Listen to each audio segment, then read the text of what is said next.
દુનિયા શું જાણે મારા સ્વામિનારાયણ ભગવાને કરેલ કૃપા। એ તો કોઈ રાહ ભટકેલો માણસ આવે અને તેને સાચી દિશા સાચો સુખ મળે તેને જ સ્વામિનારાયણની કિંમત ખબર પડે। પેલું કહેવાય છે ને, ડોન્ટ જજ a book by its cover. Swaminarayan ભગવાને ક્યારે પણ કોઈ જાતિ અને સમાજ વચ્ચે ઊંચ નીચનો ભેદભાવ નથી કર્યો। તેમના માટે તો જે ભક્તની ભક્તિ ઉત્તમ હોય તે ઉચ્ચ ગણાતો। જુઓ ને, આ લીમલીના સંગ્રામ વાઘરીની જ વાત કરીએ તો પોતે વાઘરી જ્ઞાતિનો હતો। સદગુરુ મુક્તાનંદ સ્વામીએ તેને સત્સંગ કરાવેલો અને સંગ્રામના પત્ની તો તેના કરતા વધારે સવાયા સત્સંગી હતા। સત્સંગ થયા પૂર્વે સંગ્રામનું જીવન પશુ જેવું હતું। પોતે જંગલમાંથી કૂતરા પકડીને દરબારમાં વેચતો, માંસાહાર કરતો, ધર્મ નિયમ તો બાજુ પર રહ્યા, સવારે ઉઠીને નાતો પણ નહીં। પણ સત્સંગ થયા પછી તો જાણે જાતીય બ્રાહ્મણ હોય તેવા ચુસ્ત નિયમ પાડતો, ગાળ્યા વિના જળ પણ પીતો નહીં। સ્વામિનારાયણનો સત્સંગી થયા પછી એક વાઘરીના જીવનમાં પરિવર્તન આવ્યું। આ વાત આખા રાજ્યમાં ફેલાઈ ગઈ। છેવટે ભાવનગરના રાજા વજેસિંહ દરબારના કાનમાં આ વાત આવી કે સ્વામિનારાયણ તો વાઘરીને વૈષ્ણવ જેવો કરે છે। દરબાર કહે, આવું ક્યાંથી હોય? આ તો અશક્ય છે। દરબારે હુકમ કર્યો, બોલાવો પેલા સંગ્રામ વાઘરીને, અમે જાતે તેની તપાસ કરીશું। પછી તો સંગ્રામને રાજ દરબારમાં બોલાવવામાં આવ્યો। સંગ્રામ તો ધોબી જેવા શુદ્ધ કપડાં પહેરીને આવેલો અને કપાળમાં રૂડો રોપાળો તિલક ચાંદલો કરીને આવેલો। તે જોઈ દરબાર તેના પર પ્રસન્ન થયા અને પોતાના ઢોલિયા પાસે સંગ્રામને બેસાડ્યો। પછી દરબારે પૂછ્યું, કેમ અલ્યા સંગ્રામ, તું સ્વામિનારાયણ થયો છું? સંગ્રામ કહે, હા બાપુ। પછી દરબાર કહે, તને વળી તેવું શું સૂજ્યું કે તું સત્સંગી થયો? સ્વામિનારાયણે તને કોઈ પરચો આપ્યો કે શું? સંગ્રામ કહે, હા બાપુ, પરચા વિના તે કોઈ માને ખરો? દરબાર કહે, શું પરચો દીધો છે?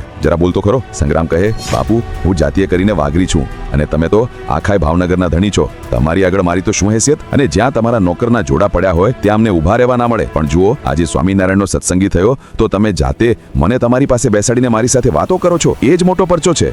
દરબાર ચોકી ગયા અને બોલ્યા, હા હા, એ તો ખરું, પણ સંગ્રામ, લોકમાં બધા એમ કહે છે કે સ્વામિનારાયણ તો ગધેડાની ગાય કરે, માટે ક્યારે આવું કર્યું ખરું કે ખાલી બધી વાતો છે? સંગ્રામ કહે, બાપુ, મને જ જોઈ લ્યો ને, મારું જીવન શું હતું? હું કોઈ ધર્મ નિયમ ન પાડું, માંસ મચ્છી વગેરે ખાઉં, કેટલાય દિવસ સુધી નહાતો નહીં અને કૂતરા પકડીને વેચતો। આવું મારું ગધેડા જેવું જીવન હતું। પણ જ્યારથી સ્વામિનારાયણનો આશ્રિત થયો ત્યારથી ગાળ્યા વિના અને ભગવાનને ધરાય વિના અન્ન જળ લેતો નથી। ધર્મ નિયમમાં ચુસ્તપણે રહું છું અને બ્રાહ્મણની જેમ શુદ્ધ અને પવિત્ર થઈને રહું છું। તો આ ગધેડાની ગાય કરી જ ને। આવા સંતોષકારક ઉત્તર સાંભળીને દરબાર ખૂબ ખુશ થયા અને સંગ્રામને રાજીપો આપ્યો। લ્યો ત્યારે આ ભક્ત સંગ્રામે સ્વામિનારાયણને ઓળખ્યા અને તેમનો સમાગમ કર્યો તો તેનું જીવન કેવું થયું જોયું ને? તો વાલા ભક્તો, તમને આ વિડીયો ગમ્યો હોય તો તેને લાઈક કરી દેજો અને રોજ આવું સત્સંગનું જ્ઞાન મેળવવા માટે અમને સબસ્ક્રાઇબ અને ફોલો કરી લેજો। સૌને જય સ્વામિનારાયણ।